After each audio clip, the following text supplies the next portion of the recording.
Have you ever heard that sugar can make you hyper? Today we're diving into this widely believed myth. Is it fact or fiction? How many times have we heard parents warn about the perils of sugar-laden treats, predicting that a sugar rush is imminent? This notion seems to be ingrained in our culture, passed down from generation to generation. It's been amplified by media portrayals, where children are often depicted bouncing off the walls after consuming a hefty amount of sweets.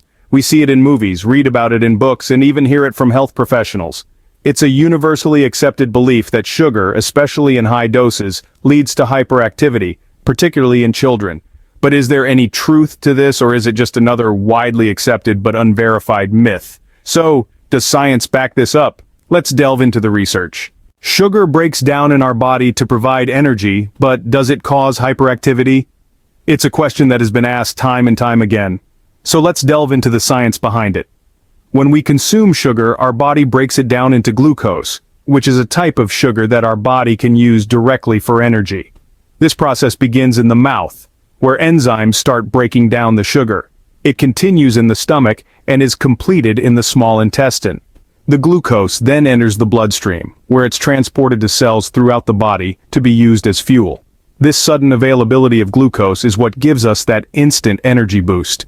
Now here's where the confusion often arises. This energy boost from sugar is sometimes mistaken for hyperactivity, especially in children. But energy is not the same as hyperactivity. Energy is the fuel that our body uses to function, while hyperactivity is a state of being unusually or abnormally active. It's also worth noting that our bodies regulate blood sugar levels quite meticulously. When there's too much glucose in the bloodstream, our pancreas releases insulin, a hormone that helps cells absorb glucose and store it for later use. So, while sugar does provide a quick energy boost, this energy is typically short-lived and followed by a crash as insulin brings the sugar levels down.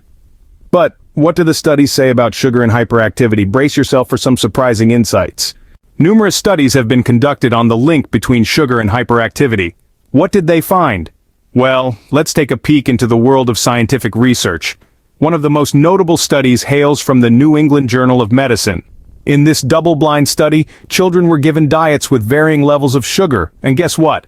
There was no significant difference in their behavior. Interesting, isn't it?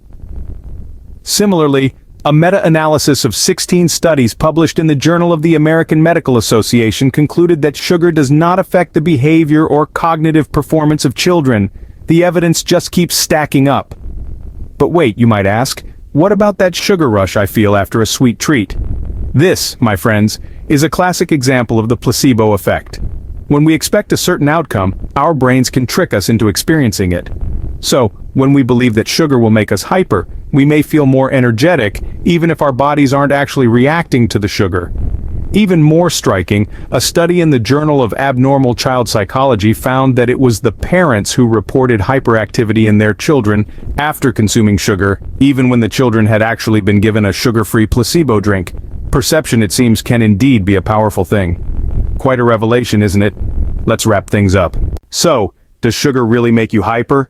Let's sum up what we've learned. Sugar, a simple carbohydrate, does provide quick energy to the body. However, it doesn't cause hyperactivity. The widespread belief in the sugar hyperactivity link may be largely due to the placebo effect.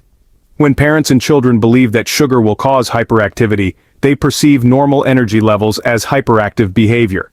It's also important to remember that the body needs various nutrients to function optimally, and a diet high in sugar can lead to other health issues. So while sugar might not make you hyperactive, it's still essential to consume it in moderation. Remember, everything in moderation. And don't forget to share your thoughts on the sugar hyperactivity myth in the comments. Tag a friend who needs to see this. And if you enjoyed the video, hit that like and subscribe button for more myth-busting insights.